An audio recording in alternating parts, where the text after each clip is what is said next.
Naomi Branch did not sweat. Not in boardrooms. Not when she was taking a man's deal. 6 days after his option expired. Because she moved on day 4. She was 38 years old. $40 million.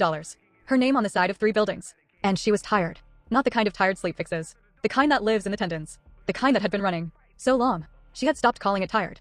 And started calling it just her life. Then she met Elias. He wasn't the loudest man in the room. He wasn't performing. He was standing near a window, with something amber in his hand, watching the room. The way architects watch rooms. Like he was calculating what he would have done differently. The first thing he ever said to her. You hold yourself. Like someone who hasn't been still. In a very long time. 9 months later. He called her. Private gallery. After hours. No staff. No cameras. She almost didn't go. She went. The gallery was one room. Everything off the walls. Every pedestal empty. The side rooms. Dark. And in the center. One light. Aimed down. Like a question. That had been waiting. The whole time. For her to arrive. And beneath it. A chair.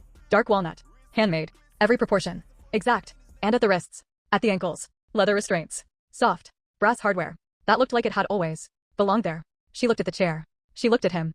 He said, I'm asking you one question. Can you handle the weight of having no responsibility at all? She had been asked 1,000 questions in her professional life. Questions that needed strategy. Questions that needed calculation. Questions that needed her to be the most prepared person in the room. She had never once been asked something that required her to simply know herself. He picked up the silk. Charcoal. Folded once. Each crease. Intentional. He walked to her. Stopped within arm's reach. And he said, 2 words. May I? She felt her hands. Perfectly. Still. And she said,